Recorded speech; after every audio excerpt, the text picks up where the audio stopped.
Hello and welcome back. This is part 2 of my 4 build videos on the Fokker Dr triplane, the fuselage. To start off, I'm cutting out the sides of the fuselage, and it needs a little cutout on the bottom for the bottom wing to fit into. I didn't have a formal plan, I just took scale measurements from photos on the internet.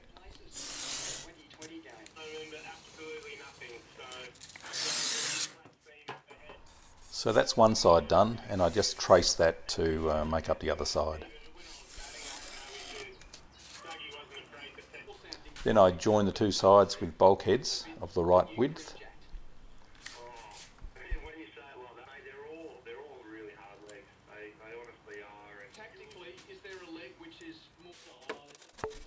And forming the tail taper with a smaller bulkhead. And gluing the rear of the fuselage together as well. Then I box in the top and bottom of the fuselage with more Depron or leftover insulation foam. In this curved area I'm using 3mm Depron so that it will conform to that shape a lot easier.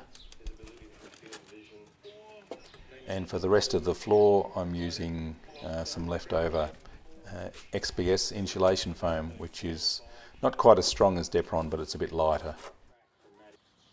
Now for the unique looking horizontal stabiliser and elevator, 6mm Depron again.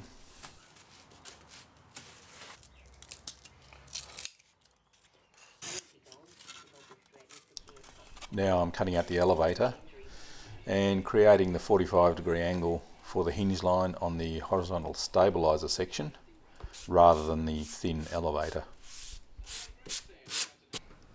and covering with more red packing tape.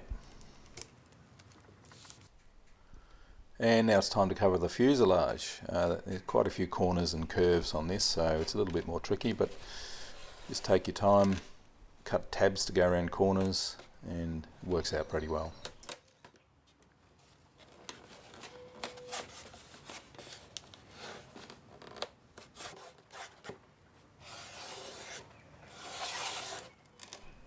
The horizontal stabiliser just glues onto the top of the fuselage, and you can see I'm gluing onto raw foam rather than onto the tape.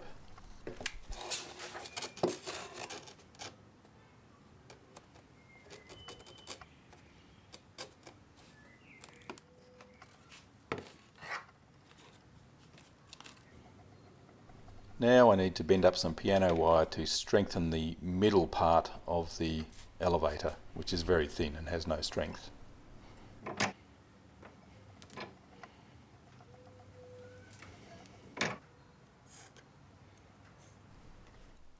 And that just gets glued into a little channel cut into the Depron.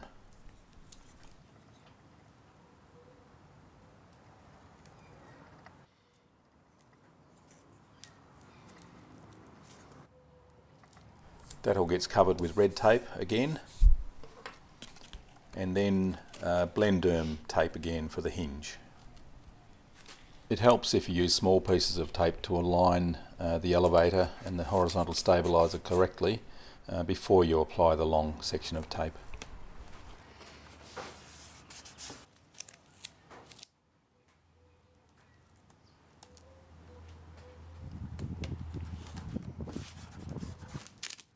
And Blenderm hinge tape and red tape for the under part of the hinge as well.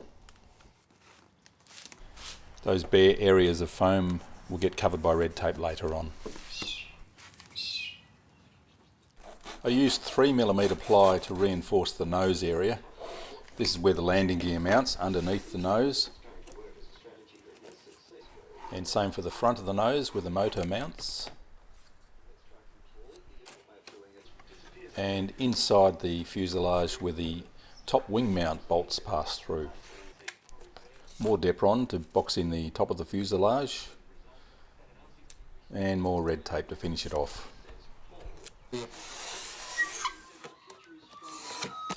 The original DR1 has this all-flying, strange circular rudder.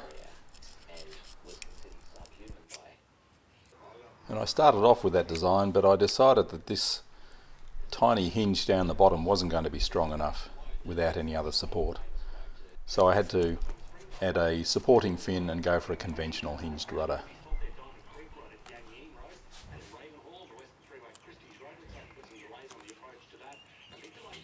I decided to make a hot glue hinge for this bottom section because it's a bit hard to make a tape hinge work properly down there. And there it is. That's the end of this video. Now we'll move on to mounting the wings.